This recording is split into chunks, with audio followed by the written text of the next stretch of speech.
Next जो function प्रयोग किया गया है वो कॉम्बिनेशंस ऑफ फंक्शंस के रूप में प्रयोग किया गया है। यहाँ देखिए मेरे पास कुछ नामों की लिस्ट है, अजय कुमार, सुमित सहगल, इस तरह से काफी सारे नाम उपलब्ध हैं। मैं चाहता हूँ कि मुझे केवल फर्स्ट नेम्स यानी कि सिर्फ पहले वाले भाग वाले नाम मिल जाएं, यानी कि मुझे कास्ट नहीं चाहिए, सिर्फ पहले वाला नाम चाहिए। अजय कुमार में सिर्फ अजय चाहिए, सुमित सिंह में सिर्फ सुमित चाहिए। ये मेरी रिक्वायरमेंट है, लेकिन इस रिक्वायरमेंट के लिए मैंने क्या किया है, दो फंक्शंस को इकट्ठा प्रयोग किया है। देखिए लेफ्ट के साथ फाइंड का कॉम्बिनेशन प्रयोग किया गया है। इसमें इसको समझने के लिए सबसे पहले हम फाइंड को समझ लेते हैं। देखिए मैंने फाइंड को अलग से प्रयोग किया है।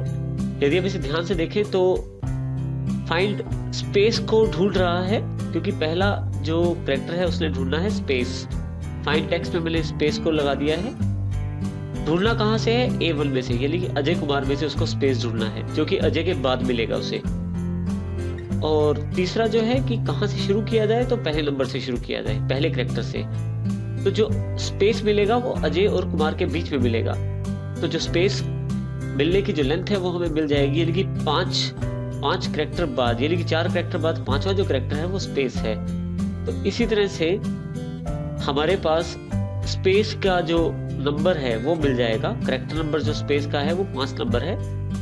और दोबारा इस फंक्शन को देखते हैं। यहाँ पे हमने इसका अर्थ ये है कि स्पेस को इस भाग से ढूंढा है और हमें फाइंड ने दे दिया है 5 वापस, यानी कि एक तरह से 5वां जो कैरेक्टर है वो स्पेस है।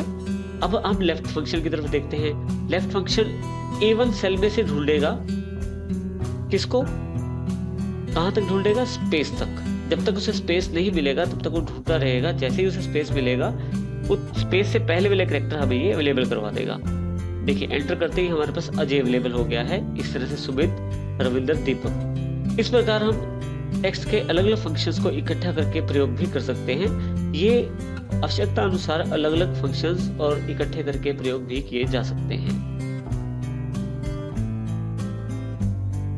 फार्मूलाज में अगले जो फार्मूला हमारे पास उपलब्ध है वो डेट एंड टाइम के रूप में है। डेट और टाइम की जो कैलकुलेशन है बहुत ही इंपॉर्टेंट है एक्सेल में। इसके आधार पे आप काफी सारी इंफॉर्मेशन निकाल सकते हैं। मैंने एक बुक है, ये डेट टाइप की है 3/12/2012। इसको मैं सिंपल यानी कि शॉर्ट और लॉन्ग डेट में कन्वर्ट कर सकता हूँ। इसके लिए मुझे होम टैब पे जाना है। नंबर वाले ग्रुप में मेरे पास यहाँ पे लॉन्ग डेट का ऑप्शन अवेलेबल है। जैसे ही मैं यहाँ क्लिक करता हूँ मेरी जो पास जो डेट है वो लॉन्ग फॉर्मेट में कन्वर्ट हो जाएगी। इसी तरह से मैं शॉर्ट फॉर्मेट में भी कन्वर्ट कर सकता हूँ। इस तरह से मैं अपने डेट को फॉर्मेट चेंज कर सकता हूँ यहाँ से। इसके अतिरिक्त आप डेट फंक्शन से भी ये कार्य ले सकते हैं। उसके लिए इक्वल लगा के डेट फंक्शन टाइप कीजिए। यहाँ पे पहला आर्ग्यूमेंट जो है वो ईयर है, जो कि 2012 है। जो मंथ है वो दूसरा आर्ग्यूमेंट है और जो डे है वो तीसरा आर्ग्यूमेंट है। इस तरह से ब्रैकेट क्लोज करके जैसे मैं एंटर करता हूं तो मेरे पास फिर से वो डेट अवेलेबल हो जाएगी। इसमें ध्यान देने वाली ये बात है कि इसमें जो मंथ है वो पहले आया हुआ है, जो डे है वो दूसरे नंबर पे और जो ईयर है वो तीसरे नंबर पे आया हुआ है। जबकि हमने डेट में बिल्कुल अलग तरीके से इंफॉर्मेशन प्रोवाइड की थी। तो इसका अर्थ ये है कि डेट में जब आप इंफॉर्मेशन प्रोवाइड करते हैं वो उसके आर्गुमेंट के अनुसार है और जो आपके सामने दिखाई जाती है डेट वो आपकी शीट के फॉर्मेट के अनुसार है। इस प्रकार दोनों चीजें अलग अलग हैं। डेट की कैलकुलेशन करने के लिए हमारे पास काफी सारे फंक्शन अवेलेबल हैं, जैसे डेज 360 के नाम से फंक्शन अवेलेबल है।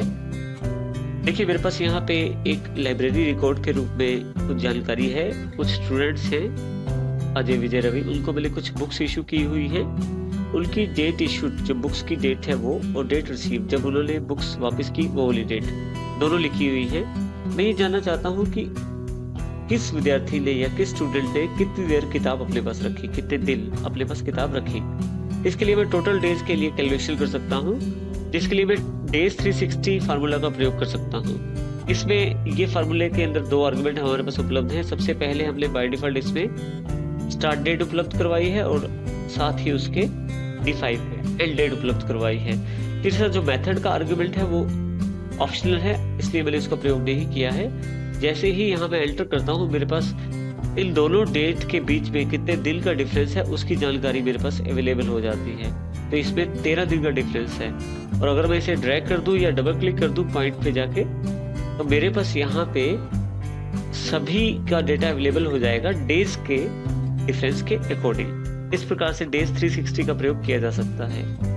अगला जो फंक्शन अवेलेबल है नाउ के रूप में। एक्सेल में यदि आप करंट डेट और टाइम जानना चाहते हैं तो आप केवल नाउ लिख दीजिए। इसके लिए आप फार्मूला यूज कर सकते हैं इक्वल लगा के नाउ और ब्रैकेट ओपन और क्लोज। जैसे ही आप एंटर करते हैं ये आपको आज की डेट की जानकारी और इस वक्त के समय की जानकारी भी आपको अवेलेबल करवाएगा। इसी तरह से अगला जो फंक्शन अवेलेबल है वो है टुडे के रूप में। इसमें केवल करंट डेट की जानकारी दी जाएगी। तरीका बिल्कुल वही है, इक्वल लगा के टुडे और ब्रैकेट ओपन और क्लोज। इसके साथ ही आपको करंट डेट की जानकारी मिल जाएगी।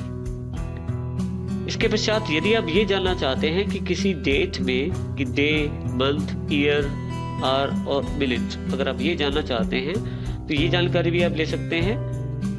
जैसे मेरे पास करंट डेट ये लिखी हुई है और मैं चाहता हूं कि इसमें से दिन की जो इन्फॉर्मेशन है वो अलग हो जाए, मेरे पास डे अलग से निकल के आ जाए, तो देखिए इसके लिए फार्मूला है डे।